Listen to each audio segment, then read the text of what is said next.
So I'm keeping the phone, you guys, very still. You were sitting on a flat surface. I'm gonna loop. First of all, I'm gonna loop a bad optical sync, or just a shitty power supply, to this recording. So we're affecting the final DA, and you're gonna listen to the sibilance after the first oh. She goes, and then she hits the sibilance.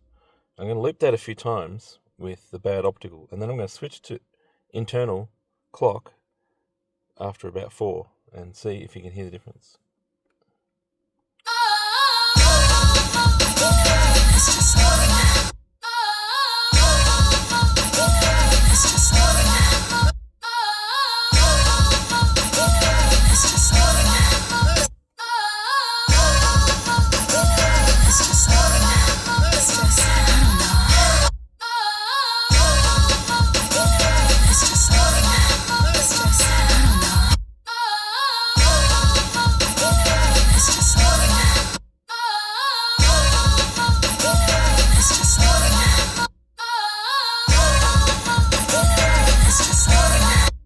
Now go back quickly to the bad one.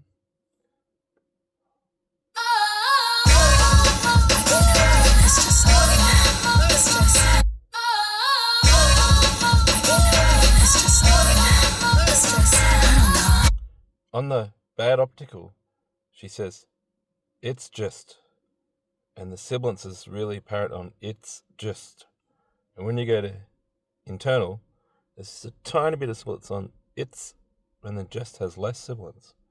So here's internal.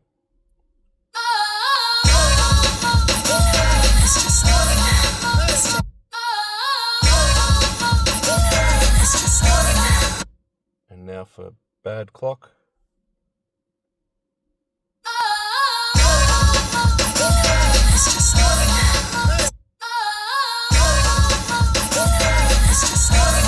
You can even hear it on the preceding words. I can't help it. Even the help has a bit of a sizzle to it that's not on the internal. So let's listen. Bad clock again.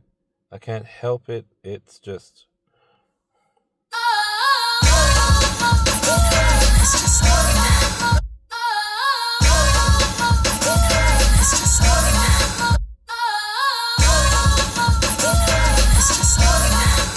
Now full internal clock. No bad clock.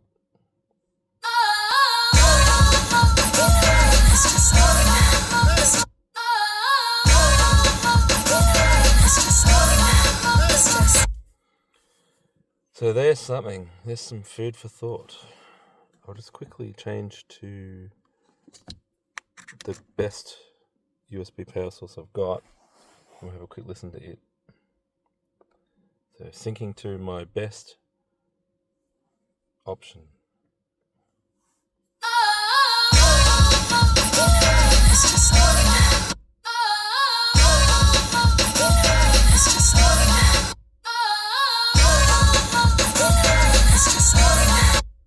So I can still, at the last bits of those syllables, help.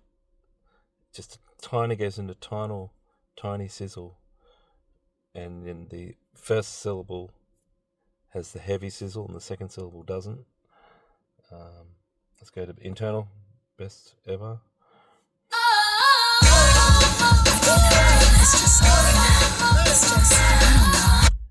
I guess that's where a lot of fatigue might come from, listening to asynchronous USB.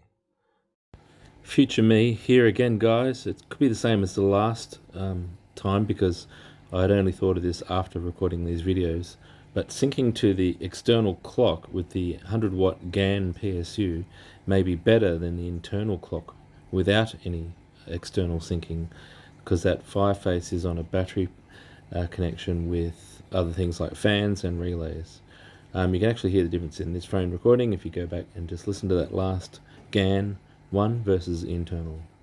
Alright, catch you later.